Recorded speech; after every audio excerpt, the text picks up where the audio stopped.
Nanginginig ang kamay ni Alina habang hawak ang tablet. Malamig at makinis ang salamin sa kanyang mga daliri. Ngunit ang mga letrang nakasulat dito ay tila nagliliyab. Sinusunog ang lahat ng pangarap na binuo niya sa loob ng 5 taon. Isang headline, isang litrato. Sa litrato, magkatabi si Javier Del Marco at isang babaeng hindi niya kilala. Nakangiti si Javier, isang nawisang ngiting formal, pangnegosyo, ang uri ng nangiti na ibinibigay niya sa mga board meeting, hindi ang nangiting para lamang kay Alena. Ang babae sa tabi niya ay perpekto, mula sa ayos ng buhok hanggang sa suot na damit. Elegante, mayaman. At ang headline? Javier Del Marco at Isabel Valenciano, isang power alliance ang nabuo. Bumibigat ang hangin sa silid. Tila nasasakal siya. Ilang oras lang ang nakalipas. Sa parehong kwartong ito, sa parehong kama, kung saan siya nakaupo ngayon. Iba ang mundo niya. Naaamoy pa niya ang pabango ni Javier sa mga unan. Nararamdaman pa niya ang init na iniwan nito sa kanyang tabi. Naaalala pa niya ang bawat salitang ibinulong nito sa kanya bago ito umalis kaninang madaling araw.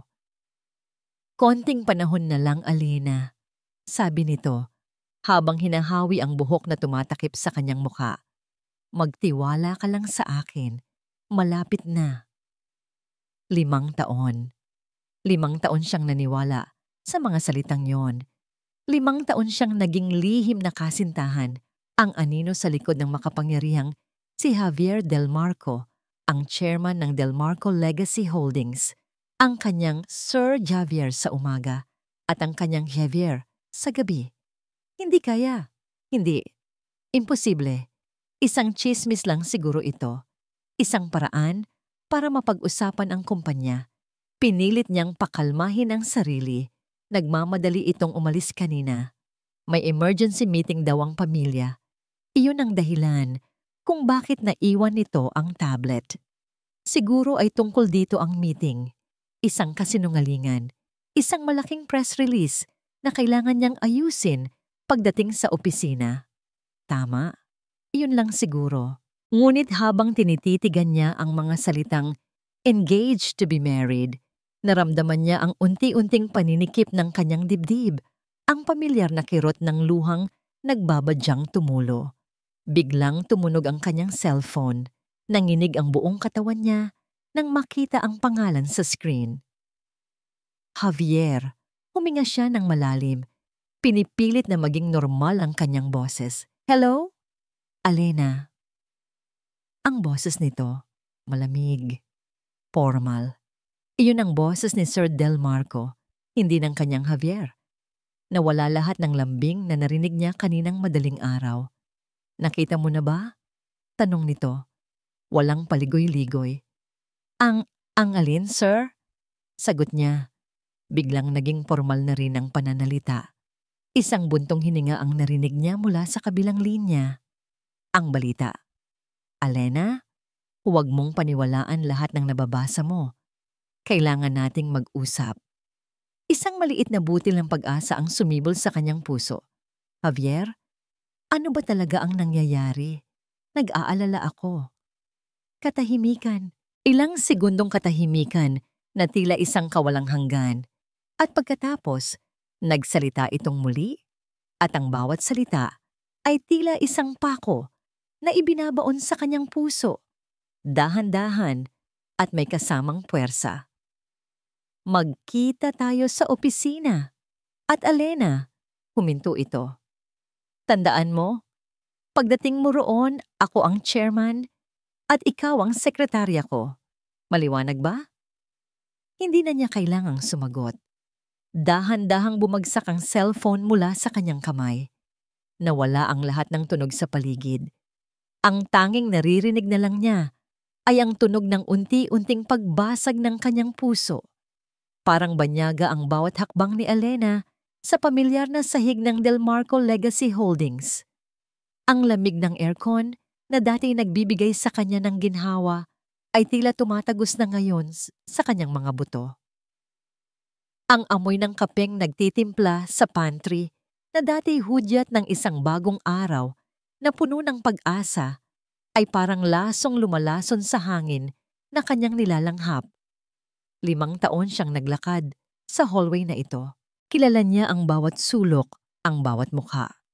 Ngunit ngayon, habang naglalakad siya patungo sa kanyang desk, ramdam niya ang mga matang nakatitig sa kanyang likuran, ang mga bulungang humihina kapag siya'y napapadaan. "Nakita mo na ba?" Narinig niyang sabi ng isang babae malapit sa water dispenser. "Ang ganda ng fiancé ni Sir Javier, mula sa pamilyang Valenciano." "Siyempre," sagot ng kausap nito. Bagay na bagay sila. Power couple. Hindi tulad ng iba dyan na umaasa lang sa itsura. Napahigpit ang hawak ni Alena sa kanyang bag. Hindi niya sila nilingon. Nagpatuloy siya sa paglakad. Taas noo. Kahit na sa loob-loob niya'y unti-unti na siyang nadudurog. Ang kanyang desk. Ang lugar na naging saksi sa lahat ng kanyang pagsusumikap. Ang lugar kung saan siya nagpuyat para sa mga report ni Javier, kung saan niya inayos ang lahat ng schedule nito, kung saan niya pinrotektahan ang oras at kapakanan nito, at ang lugar kung saan niya tinanggap ang katotohanan para sa lahat, isa lamang siyang sekretarya. Huminga siya ng malalim. Inilapag ang kanyang bag at kinuha ang isang puting sobre mula sa loob nito. Pagkatapos, tumayo siya at naglakad patungo sa pinto sa dulo ng opisina. Ang pinto ng chairman. Ang pinto ni Javier. Hindi na siya kumatok. Pinihit niya ang doorknob at pumasok. Nandoon si Javier, nakatayo malapit sa bintana, nakatalikod sa kanya. Ang perpektong tindig nito ay hindi nagbabago. Ang mamahaling suit na suot nito ay tila mas nagpapalayo sa agwat nilang dalawa. "Sir," sabi ni Alena. Malamig. Walang emosyon. Humarap si Javier. Ang mga mata nito, na dati puno ng pagmamahal kapag sila lang ang magkasama, ay blangko ngayon. May bakas ng pagod pero walang pagsisisi. "Alena, maupo ka," sabi nito. Itinuturo ang silya sa harap ng kanyang mahogany desk. Hindi umupo si Alena. Nanatili siyang nakatayo. "Hindi na kailangan," sagot niya. "Sandali lang ako." Isang buntong hininga ang pinakawalan ni Javier. Ginulo nito ang kanyang buhok.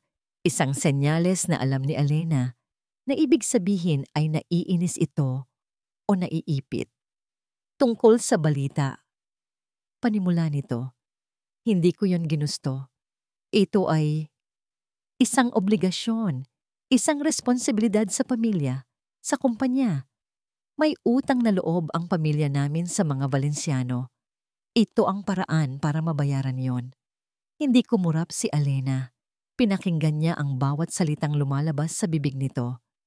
Corporate, formal, walang puso. Parang naguulat lang ito sa isang board meeting. Walang sorry, walang patawarin mo ako.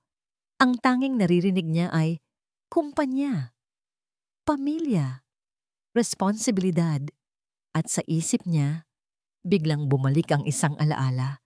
Isang gabi, mga 1 taon na ang nakalipas, habang nakahiga sila sa apartment nila. "Javier, kailan?" tanong niya noon. "Kailan mo sasabihin sa kanila ang tungkol sa atin?" Hinaplos nito ang kanyang pisngi. "Malapit na, mahal ko. Konting panahon na lang. Aayusin ko lang ang lahat. Magtiwala ka sa akin." At nagtiwala siya.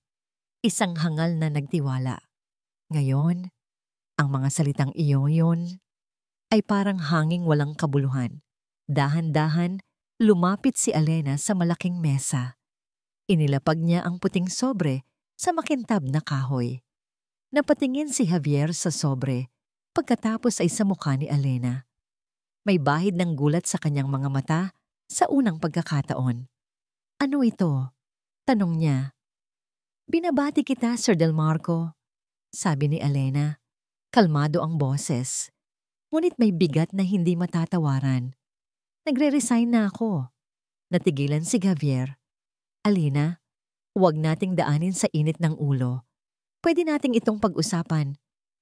Wala na tayong dapat pag-usapan. Putol niya. Tumalikod si Alena at nagsimulang maglakad palayo. Bawat hakbang ay mas mabigat kaysa sa nauna. Nasa may pinto na siya nang marinig niyang muli ang boses ni Javier.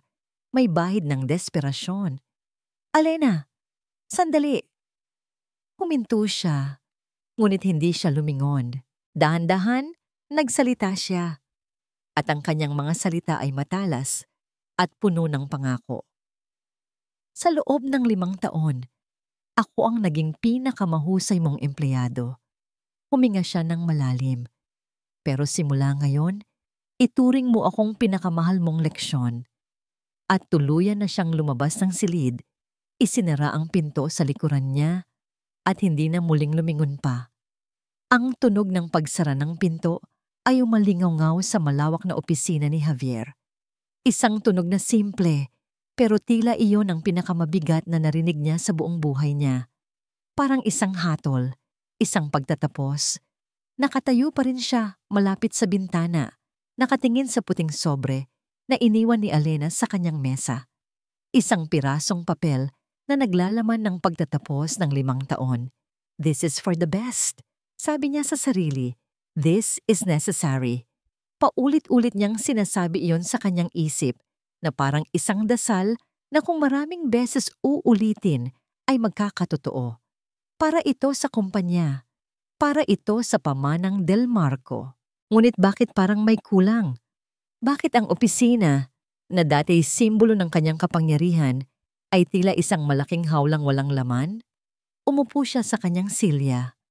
Ang upuang katapat niya, ang upuan kung saan laging umuupo si Alena tuwing may mga urgent meetings sila, ay bakante. Malamig. Napapikit siya ng mariin. Kinabukasan, pilit niyang ibinalik sa normal ang lahat. Alena, pakikuha ang... Natigilan siya sa kalagitnaan ng kanyang sasabihin. Napatingin siya sa pintuan ng kanyang opisina. Walang Alena. Ang pumasok ay ang bago niyang temporary assistant. Isang dalagang nanginginig pa ang kamay habang hawak ang isang folder. Sir? Tanong ng dalaga. Wala. Mabilis niyang sagot. Kasabay ng pagkainis sa sarili. Iwan mo na lang dyan ang mga dokumento. Ang buong araw ay parang isang pagtitiis. Ang bawat minuto ay isang paalala ng kanyang kawalan. Walang mainit na kapeng nakahain sa kanyang mesa tuwing 10:00. Walang maayos na schedule na nagpapaalala sa kanya ng mga dapat gawin. Ang lahat ay magulo. Ang lahat ay mali. Ang katahimikan sa kanyang opisina ay nakakabingi. Kinagabihan, ang pagtitiis ay nagpatuloy sa mansyon ng mga Del Marco. Ang hapunan ay isang formalidad na kinamumuhian niya. Nasa kabisera ng mahabang mesa ang kanyang ina, si Doña Victoria Del Marco, isang babaeng ang tindig ay kasing tigas ng bakal. Sa kanyang kanan ay si Isabel Valenciano, ang kanyang mapapangasawa na pilit nang ngumingiti sa kanya. Javier hijo, sabi ni Doña Victoria habang pinuputol ang kanyang steak. Narinig ko ang balita sa opisina. Mabuti naman at natauhan na ang sekretarya mo. Isang hindi kinakailangang distraksyon ang nawala. Hindi sumagot si Javier.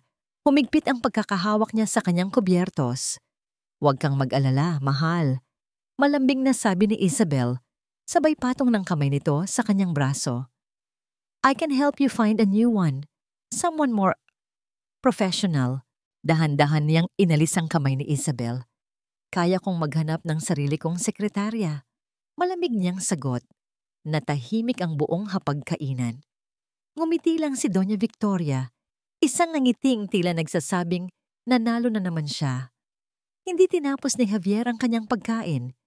Gabi na nang makabalik siya sa kanyang opisina sa Del Marco Holdings. Mas gusto niya pa rito kaysa sa sarili niyang bahay. Dito, kahit malungkot, ay meron siyang kontrol. Binuksan niya ang ilaw sa kanyang mesa at umupo. Tinitigan niya ang bakanting silya sa tapat niya. Pagkatapos, dahan-dahan niyang binuksan ang isang maliit at nakatagong drawer Sa ilalim ng kanyang mesa, isang drawer na siya lang ang nakakaalam. Mula sa loob, kinuha niya ang isang bagay, isang maliit na litrato. Kuhang-kuha ito sa isang business trip nila sa Cebu, 2 taon na ang nakalipas. Nakasuot sila ng mga simpleng damit. Nakangiti si Alena habang nakasandal sa kanyang balikat at siya. Nakangiti siya na parang wala siyang anumang problema sa mundo.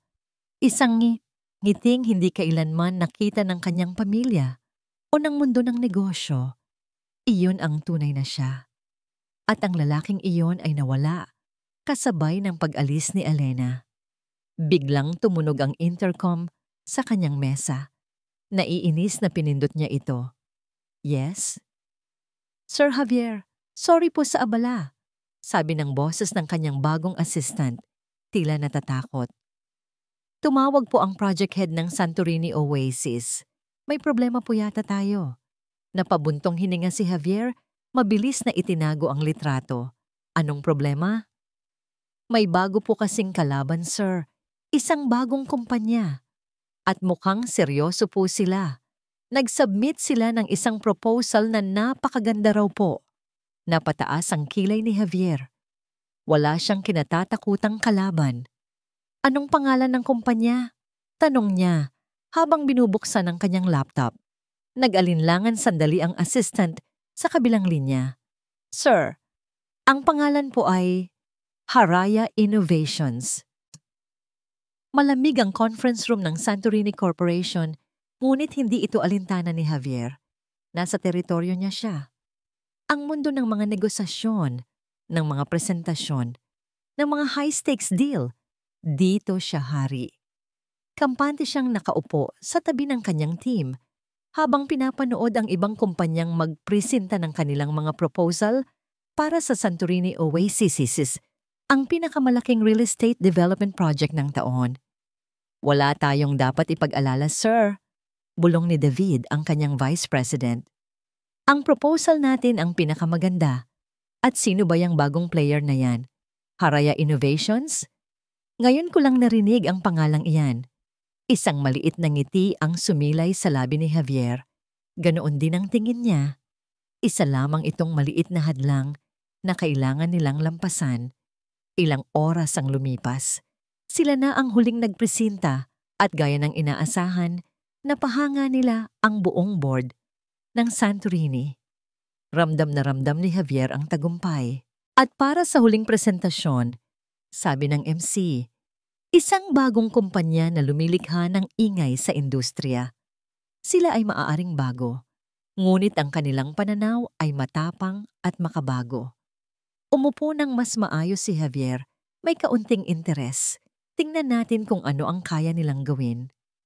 Mga ginoo at ginang, patuloy ng MC, isang visionary leader na lihim na binuo ang kanyang kumpanya sa loob ng maraming taon, handa nang ipakita sa mundo kung ano ang kanilang kaya.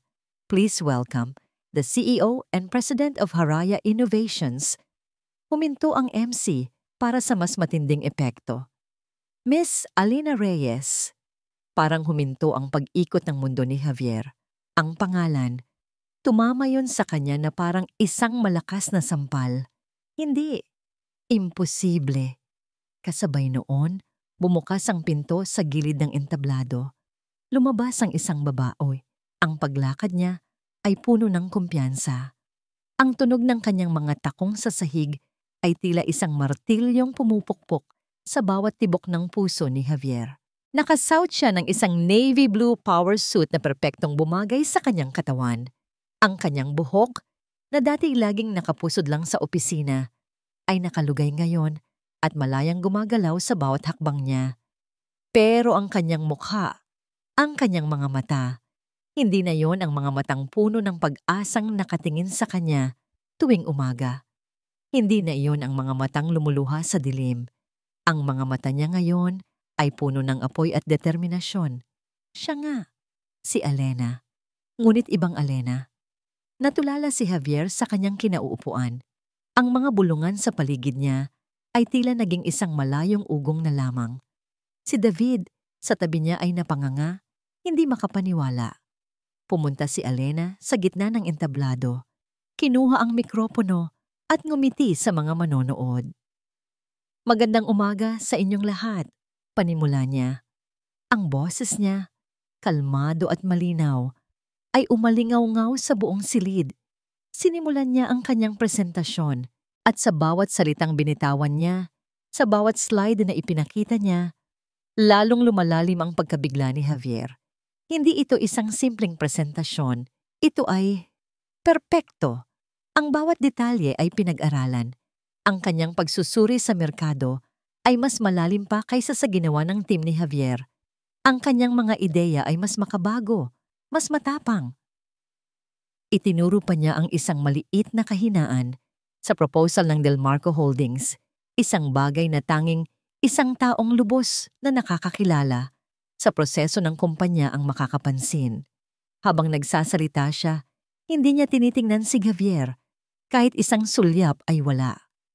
Para sa kanya, isa lang si Javier sa mga mukha sa karamihan, isang anino. Natapos ang presentasyon ni Alena. Isang sandaling katahimikan ang bumalot sa silid. Pagkatapos, biglang umugong ang malakas na palakpakan mula sa board ng Santorini. Sa wakas, pagkatapos niyang magpasalamat, iginala ni Alena ang kanyang paningin sa buong silid. At doon, sa unang pagkakataon, nagtama ang kanilang mga mata. Ngumiti siya. Isang nangiting professional, pero may matalas na dulo. Isang ngiting nagsasabing, "Nakikita mo na ba ako ngayon?" Pagkatapos ng ilang minutong deliberasyon, tumayo ang chairman ng Santorini Corporation. "Salamat sa lahat ng nagpresenta ngayon," sabi nito. "Ang lahat ay mahuhusay, ngunit isa lamang ang maaaring manalo." Huminga ito ng malalim.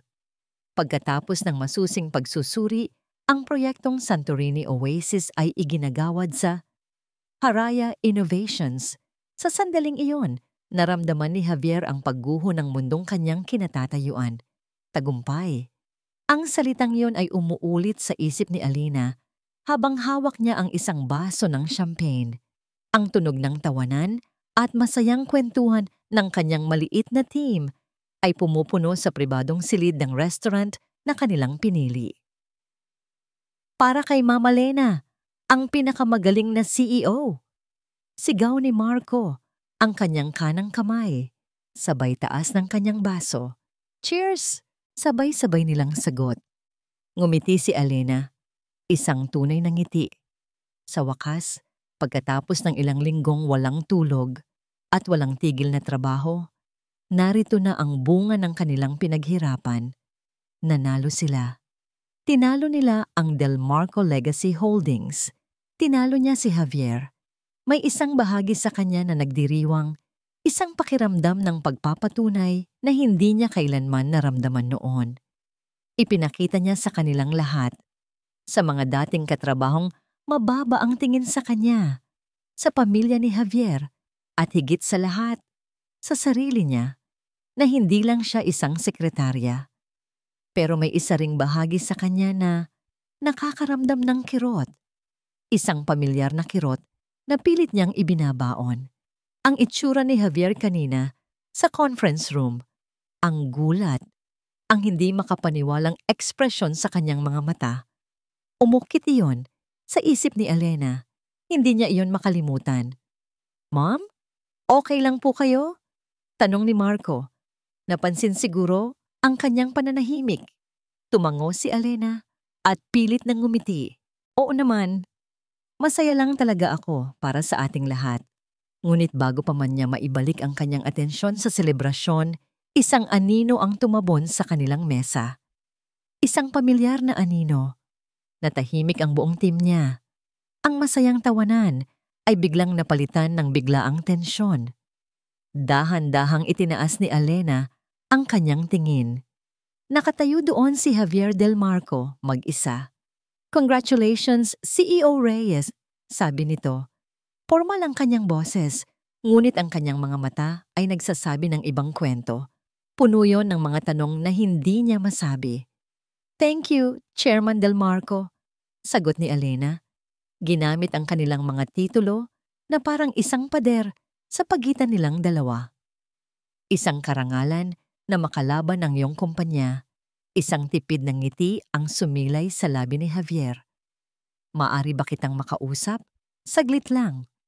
Nagkatinginan ng mga miyembro ng team ni Elena. Tumango siya sa kanila. Isang senyales na okay lang ang lahat. Tumayo si Elena at sumunod kay Javier sa isang mas tahimik na sulok ng restaurant, malayo sa pandinig ng iba. Nagtitigan sila. Ang hangin sa pagitan nila ay mabigat, puno ng mga salitang hindi masabi at mga damdaming hindi dapat maramdaman. Bakit? Iyon ang unang salitang lumabas sa bibig ni Javier. Ang boses niya ay mahina na ngayon, halos isang bulong. Elena, bakit hindi mo sinabi sa akin? Hindi napigilan ni Elena ang isang mapait na tawa. Ang alin, sir? Na mayroon akong sariling kumpanya? Na mayroon akong sariling pangarap?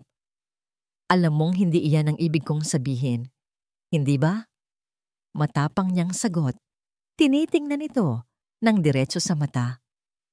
Sabihin mo sa akin, Javier, kung nalaman mo ito noon, ano ang magbabago? Ititigil mo ba ang kasal mo? Ipakikilala mo ba ako sa pamilya mo bilang kasintahan mo at hindi bilang sekretarya mo? Hindi nakasagot si Javier at ang kanyang katahimikan ay ang pinakamasakit na sagot sa lahat. Huminga ng malalim si Elena, kaya hindi ko sinabi sa'yo dahil ang mundo ko ay hindi kailanman naging bahagi ng mundo ninyo, Sir Delmarco, at tinanggap ko na yon. Akmang may sasabihin si Javier ng isang matamis ngunit matalas na boses ang pumutol sa kanilang pag-uusap. Darling, nandito ka lang pala. Sabay silang napalingon. Papalapit sa kanila si Isabel Valenciano, nakangiti na parang isang anghel, ngunit ang mga mata ay tila mga punyal na nakatutok kay Elena. Agad niyang ipinulupot ang kanyang braso sa braso ni Javier, isang malinaw na pag-angkin. Ipinakilala mo na ba ako? Tanong ni Isabel. Ang tingin ay lumipat kay Elena. Isabel, this is Elena Reyes, the CEO of Haraya Innovations. Formal na sabi ni Javier. Ah, sabi ni Isabel. Tinitingnan si Elena mula ulo hanggang paa. Nakakagulat, mula sa pagiging isang sekretarya lamang. Hanggang dito, siguradong nagsumikap kang mabuti. Ang paraan ng pagkakasabi niya noon, ang maliit na paghinto, ay puno ng pang-iinsulto. Ngunit hindi na si Elena ang dating babaeng yumuyuko na lang. Ngumiti siya ng matamis kay Isabel. Thank you, Miss Valenciano. May mga taong umaasenso dahil sa sariling pagsusumikap, hindi dahil sa apelyido ng pamilya. Nakita ni Elena ang pagbabago sa mukha ni Isabel, isang mabilis na kislap ng galit bago ito napalitan muli ng isang pekeng ngiti. Alam ni Elena sa sandaling iyon, hindi lang ito laban sa negosyo, naging personal na ito. Hinila ni Isabel si Javier palayo. Halika na, darling. Marami pa tayong kailangang asikasuhin para sa kasal natin. Habang papalayo sila, napansin ni Elena ang paglingon ni Javier sa huling pagkakataon. Ang kanyang mukha ay puno ng pagkalito, ng pagsisisi. Ngunit hindi na yon mahalaga. Bumalik si Elena sa kanyang mesa, sa kanyang team, sa kanyang tagumpay. Ngunit habang tinitingnan niya ang papalayong anino ni Javier at Isabel, naramdaman niya ang isang malamig na katiyakan. Tapos na ang isang laban. Ngunit ang tunay na digmaan ay ngayon pa lang magsisimula. Ang mansyon ng mga Delmarco ay parang isang palasyong yelo. Malamig, enggrande, at walang init. Ganoon ang pakiramdam ni Javier habang nakaupo siya sa tapat ng kanyang ina sa malawak nilang sala. Si Doña Victoria Delmarco ay kalmadong umiinom ng tsa, ngunit ang kanyang mga mata ay matalas na nakatitig sa anak. Ang babaeng iyon, simula ni Doña Victoria, ibinababa ang kanyang tasa.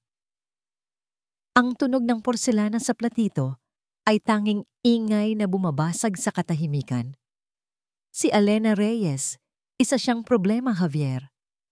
Ina, isa siyang lehitimong negosyante. Sagot ni Javier. Pinipigilan ng inis sa kanyang boses.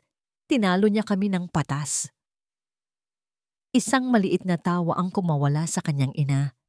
Isang tawang walang kagalakan. Patas? Walang patas. Sa mundo ng negosyo, anak, mayroong matalino at mayroong mga ilusyonada. At ang babaeng iyon, sa tingin niya ay kaya kanyang agawin. Kaya niyang sirain ang lahat ng pinaghirapan natin. Walang ganun, ina. Walang. Negosyo lang ito. Huwag kang maging inosente, Javier. Biglang tumaas ang boses ni Doña Victoria. Ang pagpapakita niya ay isang direktang hamon. Isang hamon sa akin, sa pamilya natin, sa kasal ninyo ni Isabel. Isa siyang kahihiyan na kailangang burahin. Napapikit si Javier. Ano ang gagawin mo? Ngumiti ang kanyang ina. Isang ngiting nagpanginig sa kalamnan ni Javier. Ang dapat gawin, ipagtatanggol ko ang pangalan ng pamilya natin. Ipagtatanggol ko ang iyong kinabukasan. Hindi na nagpaliwanag pa si Doña Victoria. Pero alam ni Javier, kilala niya ang kanyang ina. Kapag nagsalita ito ng pagtatanggol, ibig sabihin ay pagsira. Kinabukasan, nagsimulang maramdaman ni Javier ang mga galaw ng kanyang ina. Narinig niya ang isang tawag sa telepono nito sa kanyang abogado. Gusto kong hanapin mo ang lahat. Bawat kahinaan, bawat butas sa kumpanya ng Haraya Innovations, walang ititira. Nabalitaan niya mula sa isang kaibigan sa bangko na may mga biglaang financial audits na hinihiling sa account ng Haraya. Nagsimulang kumalat ang mga tsismis sa industriya, mga kwentong walang katotohanan tungkol sa kung paano nakuha ni Elena ang kanyang puhunan, mga malisyosong paratang na sumisira sa kanyang reputasyon. Hindi mapakali si Javier. Gabi-gabi, tinitingnan niya ang litrato nilang dalawa ni Elena. At ang bigat ng pagsisisi ay lalong bumabaon sa kanyang dibdib. Ginagawa ito ng ina niya dahil sa kanya. Dahil sa pagiging duwag niya. Kailangan niyang gumawa ng paraan. Gumawa siya ng isang dahilan para makausap si Elena. Isang business inquiry tungkol sa isang posibleng partnership. Isang kasinungalingan, pero iyon lang ang tanging paraan. Nagkita sila sa isang coffee shop, isang neutral na lugar. Pagdating ni Elena, agad niyang naramdaman ang pagbabago. May mga madilim na bilog sa ilalim ng kanyang mga mata. Halatang pagod at stressed, ngunit ang kanyang tindig ay matatag pa rin. Ano ang kailangan mo, Mr. Del Marco? Tanong niya agad, walang paligoy-ligoy. Elena, gusto lang kitang kausapin, sabi ni Javier. Iniiwasan ng kanyang mga mata. Tungkol sa mga nangyayari, sa mga chismis. Tinaasan siya ng kilay ni Elena. Oo. Ang mga chismis, nakakagulat, hindi ba? Kung paano biglang nagkakaproblema ang kumpanya ko pagkatapos kong talunin ng sayo. Wala akong kinalaman dyan, mabilis na sagot ni Javier. Elena, maniwala ka sa akin. Bakit ako maniniwala sa'yo?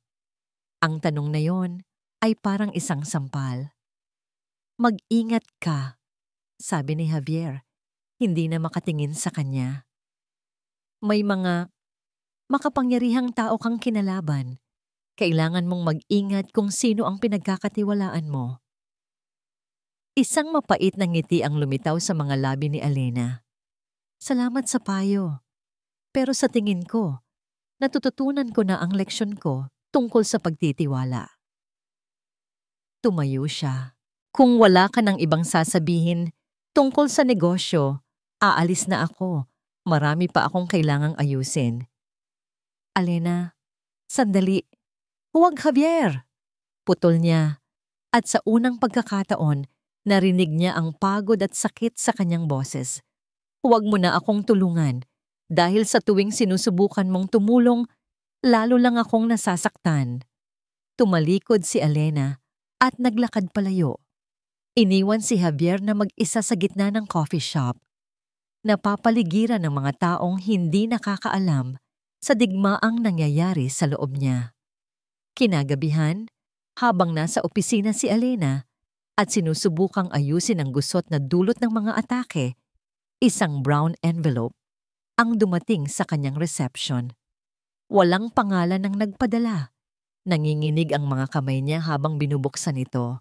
Sa loob, may mga dokumento, mga bank transfer records, mga kopya ng email. Ang lahat ng ito ay nagpapakita ng isang pattern, isang masalimuot na plano para sirain ang Haraya Innovations. At sa bawat dokumento, may isang pangalang paulit-ulit na lumalabas. Isang pangalang konektado sa mga dummy accounts na ginamit para magpakalat ng maling impormasyon. Isang pangalang sumira sa lahat ng natitirang pag-asa sa kanyang puso. Ang pangalan ay Javier Del Marco. Hindi na kumatok si Elena. Buong puwersa niyang itinulak ang mabigat na pinto ng opisina ni Javier. Ang malakas na tunog ng pagtama nito sa pader ay umalingaw-ngaw sa tahimik na hallway.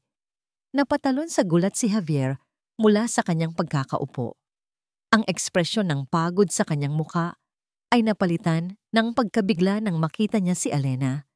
Ang buhok nito ay bahagyang magulo, ang mga mata ay namumula sa galit at luha, at ang dibdib ay mabilis na tumataas baba. Walang nagsalita. Mabilis na lumapit si Elena sa kanyang mesa at ibinagsak ang brown envelope. Kumalat ang mga dokumento sa ibabaw ng makintab na kahoy. Ano to? Nanginginig ang boses ni Elena. Ano pa ba to, Javier? Tiningnan ni Javier ang mga papel. Ang kanyang mukha ay puno ng pagkalito. Elena, hindi ko alam kung ano. Huwag ka nang magsinungaling. Sigaw niya. At sa wakas, bumagsak ang unang butil ng luha mula sa kanyang mata. Hindi ka pa ba tapos? Hindi ka pa ba kontento? Pagkatapos mo akong itago ng 5 taon, pagkatapos mo akong ipagpalit para sa isang kasunduan, hindi ka pa rin titigil sa pagsira sa akin? Dinampot niya ang isang papel, isang bank record. Ito, ang pangalan mo. Paano mo ito maipapaliwanag? Napatayo si Javier. Ang pagkalito sa kanyang mukha ay napalitan ng isang bagay na mas malala. Pagkataranta. Elena, pakinggan mo ako. Hindi iyan totoo. Isang patibong yan. Patibong? Tumawa si Elena, isang tawang puno ng sakit. Lahat ng ito ay isang patibong. Ang 5 taon na ibinigay ko sa'yo, iyon ang patibong. Ang pagtitiwala ko sa'yo, iyon ang pinakamalaking patibong sa lahat. Ang bawat salita ay may kasamang laso ng lahat ng sakit na kinimkim niya. Ang lahat ng gabi na nag-iisa siyang naghihintay. Ang lahat ng pagkakataon na ngumiti siya habang naririnig ang mga katrabaho na pinag-uusapan ng perpektong babae para kay Sir Del Marco. Ang lahat ng iyon ay bumabalik ngayon, sumusugat ng mas malalim. Please, pagmamakaawa ni Javier, lumalapit sa kanya. Maniwala ka sa akin. May gumagawa nito para sirain tayo. Hindi ko ito magagawa sa'yo. Huwag kang lalapit. Sigaw ni Elena, napaatras. Hindi mo ito magagawa sa akin. Ulit niya, hindi makapaniwala. Javier, ginawa mo na. Ginawa mo na noong hinayaan mo akong maging anino mo. Ginawa mo na noong pinili mo ang apelyido mo kaysa sa akin. Ano ang pinagkaiba nito ngayon? Magkaiba ito dahil mahal kita, Elena. Ang mga salitang yon na dati musika sa kanyang pandinig ay isa na ngayong insulto. Pag-ibig? Humakbang siya palapit. Ang mga mata ay nag-aapoy. Hindi mo alam ang kahulugan ng pag-ibig. Hinawakan siya ni Javier sa braso. Elena, please. Hindi ko pa kayang ipaliwanag ang lahat, pero maniwala ka sa akin. Bitiwan mo ako. Malakas niyang hinila ang kanyang braso. Hindi na ako maniniwala sa'yo. Kahit kailan. Tinalikuran niya ito. Ang mga luha ay malaya nang dumadaloy sa kanyang pisngi. Para sa akin hindi ka nagbago. Sabi niya, ang boses ay basag na. Mula noon hanggang ngayon, pareho ka pa rin. Huminto siya at lumingon sa huling pagkakataon. Ang kanyang mga mata ay puno ng pagkasuklam at pinal na paghatol. Isa ka pa ring duwag na nagtatago sa likod ng pamilya mo. Umalis siya ng opisina nang hindi na muling lumingon. Iniwan si Javier na nakatayo, parang isang estatwang sinaksak sa puso. Pagbalik ni Elena sa opisina ng Haraya, naroon ang nakakabinging katahimikan. Walang empleyado. Gabi na. Tanging ang ilaw mula sa kanyang laptop ang nagsisilbing liwanag. Umupo siya sa kanyang silya. Pagod na pagod ang katawan at kaluluwa. Tiningnan niya ang kanyang reflection sa madilim na bintana. Isang babaeng nangarap, lumaban, at ngayon ay natalo. Biglang tumunog ang kanyang cellphone. Isang email notification mula sa bangko. Nanginginig ang mga kamay niyang binuksan ito. Ang mga salita ay lumabo dahil sa kanyang mga luha. Ngunit ang mensahe ay malinaw. Failure to secure the necessary funding. Crisis of confidence from investors. We are giving you 24 hours to resolve this issue. Otherwise, we will be forced to freeze all company assets. Bumagsak ang cellphone mula sa kanyang kamay. 24 oras. Nawala ang lahat ng lakas sa kanyang katawan. Dahan-dahan siyang napaluhod sa sahig ng kanyang madilim at walang laman na opisina. Ang kumpanyang binuo niya mula sa kanyang mga pangarap at luha, mawawala. Lahat. Nawala na ang lahat. Wala nang natira. At sa gitna ng katahimikan, isang mahinang hikbi ang kumawala mula sa kanyang lalamunan. Pagkatapos ay isa pa, hanggang sa ang buong bigat ng kanyang kabiguan ay bumuhos at siya'y napahagulgol na parang isang batang nawawala sa dilim. Duwag ang salitang iyon. Ang huling salitang binitawan ni Alina. Umalingaw-ngaw iyon sa isip ni Javier, paulit-ulit, habang nakatayo siyang mag-isa sa gitna ng kanyang opisina. Mas masakit pa yon kaysa sa sampal. Mas malalim pa kaysa sa saksak. Dahil totoo, sa buong buhay niya, nagtago siya. Nagtago siya sa likod ng pangalang Del Marco. Nagtago siya sa likod ng mga desisyon ng kanyang ina. Nagtago siya sa likod ng salitang responsibilidad para takasan ang sarili niyang kaligayahan. At sa pagtatago niya, sinira niya ang kaisa-isang taong tunay na nagmahal sa kanya. Tiningnan niya ang mga pekeng dokumentong nakakalat sa kanyang mesa. Gawa ito ng kanyang ina. Alam niya, ramdam niya. At sa pagiging tahimik niya, kasabwat siya sa krimen na ito. Hindi na. Tapos na ang pagtatago. May biglang pumasok sa kanyang isip. Isang alaala. Isang lugar na matagal na niyang hindi pinupuntahan. Mabilis siyang lumabas ng opisina at naglakad patungo sa kabilang dulo ng gusali sa isang silid na laging nakakandado. Ang lumang opisina ng kanyang ama. Pagpasok niya, sinalubong siya ng amoy ng lumang papel at katad. Ang lahat ay nasa ayos pa rin, na parang kahapon lang naroon ang kanyang ama. Lumapit siya sa malaking mesa nito, ang lugar kung saan niya huling nakausap ang ama bago ito pumanaw. May hinahanap siya. Isang bagay na sinabi sa kanya ng ama niya noon. Lahat ng pinakamahalagang kasunduan sa buhay, Javier, ay nasa puso, hindi sa papel. Binuksan niya ang mga drawer, isa-isa. Walang laman kundi mga lumang papeles ng negosyo. Hanggang sa napansin niya ang isang maliit, nakatagong compartment sa ilalim ng mesa. Pagbukas niya, mayroon lamang isang sobre sa loob. Nakasulat dito ang kanyang pangalan. Nanginginig ang mga kamay ni Javier habang binubuksan ang sulat. Galing ito sa kanyang ama. Isinulat ilang linggo bago ito namatay sa atake sa puso. Anak, basa niya. Kung binabasa mo ito, ibig sabihin ay kinakain na naman ng iyong ina ang buong pamilya sa ngalan ng utang na loob sa mga Balenciano. Huwag kang maniwala sa kanya. Matagal nang bayad ang utang na yon. Ang totoong utang na loob ay ang pagpapatawad na ibinigay nila sa atin nang malaman nilang ako ang may kasalanan sa pagkalugi ng kanilang unang negosyo. Ang kasal ay ideya ng iyong ina para sa kapangyarihan, hindi para sa dangal.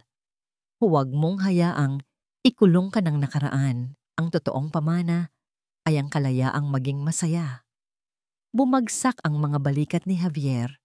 Ang bigat na matagal na niyang pasan-pasan ay biglang gumaan, napalitan ng isang nag-aalab na determinasyon, isang kasinungalingan. Ang buong buhay niya ay binuo sa isang kasinungalingan. Kinabukasan, isang emergency board meeting ang ipinatawag ni Javier. Nasa loob ng boardroom ang lahat, ang mga miyembro ng board, ang pamilyang Valenciano.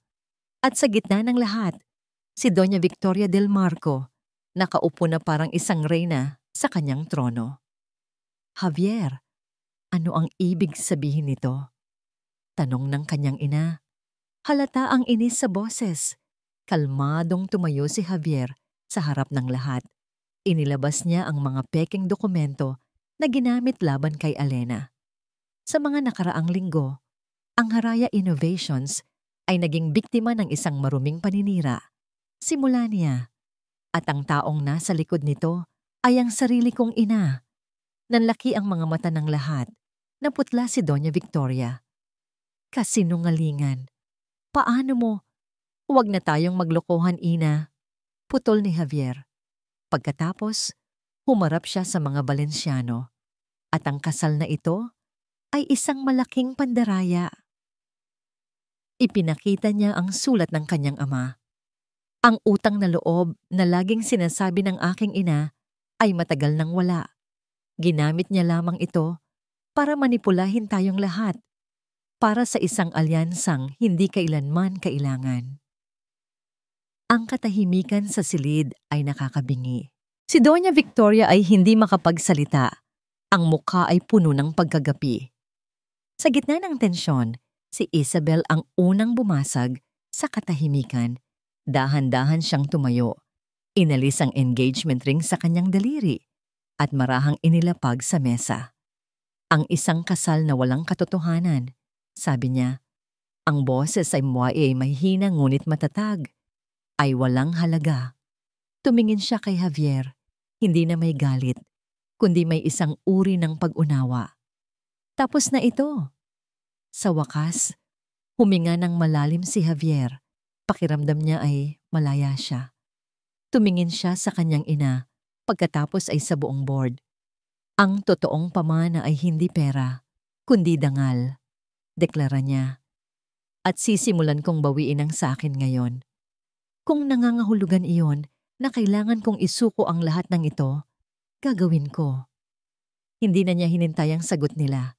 Mabilis siyang tumalikod at tumakbo palabas ng boardroom, iniwan ang gulo at sigawan sa kanyang likuran. Isa lang ang nasa isip niya. Isa lang ang taong kailangan niyang puntahan. Kinuha niya ang kanyang cellphone at tinawagan ang opisina ng Haraya. Isang nanginginig na boses ng isang assistant ang sumagot. Nasaan si Elena? Tanong niya. Ang boses ay puno ng pagmamadali. Sabihin mo sa akin kung nasaan siya. Kailangan ko siyang makita. Ngayon din. Ang ulan sa labas ay malakas. Tila nakikidalamhati sa namamatay na pag-asa ni Elena. Nakatayo siya sa gitna ng kanyang opisina sa Haraya Innovations, napapaligiran ng mga kahon. Sinimulan na niyang mag-impake. Bawat bagay na inilalagay niya sa loob. Isang tropeyo mula sa isang maliit na kompetisyon, isang larawan ng kanyang team. Ang unang business plan na isinulat niya ay parang isang piraso ng kanyang puso na binabalot at itinatago. Ilang oras na lang ang natitira bago ang deadline ng bangko, tapos na ang laban. Isang malakas na katok sa pinto ang pumukaw sa kanya mula sa malalim na pag-iisip. Hindi niya ito pinansin. Marahil ay ang security guard lang, pero mas lumakas pa ang katok. May kasamang pagmamadali, halos desperado. Naiinis na binuksan ni Elena ang pinto. Ano ba? Natigilan siya. Nakatayo sa labas si Javier del Marco. Ang mamahalin niyang suit ay basang-basa ng ulan. Ang kanyang buhok ay magulo. Ang kanyang paghinga ay mabilis. na parang tumakbo siya ng malayo. Wala na ang imahe ng makapangyarihang chairman. Ang nasa harap niya ngayon ay isang lalaking pagod, basang-basa, at ang mga mata ay puno ng isang bagay na matagal na niyang hindi nakikita. Katotohanan. Javier? Iyon lang ang nasabi niya. Alena, sabi nito, ang boses ay pagod. Pwede ba tayong mag-usap? Pinapasok niya ito. Walang salitang namagitan habang kumuha siya ng tuwalya. Inabot niya ito sa kanya. Salamat, sabi ni Javier. Umupo sila sa maliit na sofa sa isang sulok ng opisina. May 1 metrong pagitan. Sa labas, patuloy ang pagbuhos ng ulan. Sa loob, ang katahimikan ay mas mabigat pa. Si Javier ang unang nagsalita. Inilabas niya ang isang folder mula sa kanyang basang coat. Inilapag niya ito sa mesang nasa pagitan nila. Lahat ng ebidensya nandyan, sabi niya. Ang mga bank record na nagpapatunay na ang nanay ko ang may pakana ng lahat. Ang sulat ng tatay ko na nagpapatunay na kasinungalingan lang ang utang na loob. Lahat. Tiningnan ni Alena ang folder, ngunit hindi niya ito binuksan. Tumingin siya kay Javier. Bakit ngayon lang? Tanong niya. Ang boses ay mahina.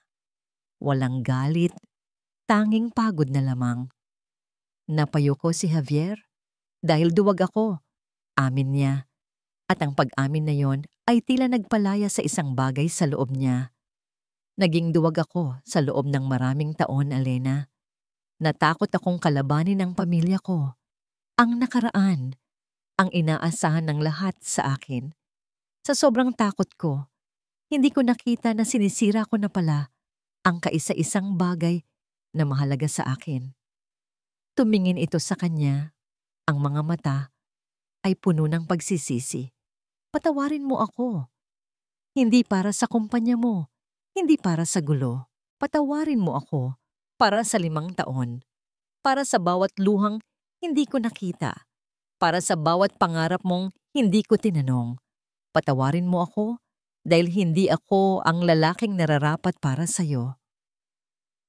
Ilang sandaling katahimikan. Tanging ang tunog lang ng ulan ang maririnig. Dahan-dahan, tumulo ang isang butil ng luha mula sa mata ni Alena. Ngunit hindi na ito luha ng galit o sakit. Ito ay luha ng paglaya. Tumayo ka, Javier, sabi niya. Kinabukasan, isang balita ang gumimbal sa mundo ng negosyo. Del Marco Legacy Holdings, kinansela ang kasal kay Valenciano. Inanunsyo ang isang major partnership sa Haraya Innovations. Ang anunsyo ay hindi lang isang simpleng partnership, isa itong formal na paghingi ng tawad. Isang malaking investment na hindi lang sumalba sa Haraya, kundi nagbigay dito ng lakas para mas lumago pa. Makalipas ang 1 linggo, sa opisina ng Haraya Innovations, maliwanag na ang sikat ng araw. Muling nabuhay ang sigla sa opisina, puno ng tawanan at pag-asa. Nakatayo si Alena at Javier malapit sa malaking bintana, pinagmamasdan ang abalang syudad sa ibaba. Salamat, sabi ni Alena. Wala iyon, sagot ni Javier. Ito ang tama. Nagkaroon ng komportabling katahimikan sa pagitan nila.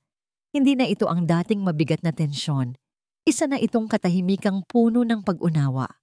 Alena, sabi ni Javier, lumingon sa kanya. Maari ba tayong magsimulang muli? Tumingin sa kanya si Alena. Tinitigan niya ang lalaking nasa harapan niya. Hindi na ang kanyang amo, hindi na ang kanyang lihim na kasintahan, kundi isang taong natutong harapin ang kanyang mga pagkakamali. Isang ngiti ang dahan-dahang sumilay sa kanyang mga labi. Isang nanangiting malakas, malaya, at puno ng kapayapaan. Hindi, sagot niya. Nakita niya ang bahagyang pagkalungkot sa mga mata ni Javier. Ngumiti siya ng mas malawak. Hindi tayo magsisimulang muli. Huminga siya ng malalim. Magsisimula tayo ng bago. Nagkatinginan sila at sa kanilang mga mata, Hindi na ang sakit ng nakaraan ang makikita, kundi ang walang hanggang posibilidad ng isang bagong hinaharap na kanilang bubuuin. Hindi bilang magkasintahan na nagtatago, kundi bilang dalawang pantay na taong nagkakilala sa gitna ng digmaan at natutong magpatawad. Ang tunay na pag-ibig, natutunan nila, ay hindi pala paglimot sa nakaraan. Ito ay ang pagbuo ng isang bagong kinabukasan ng magkasama.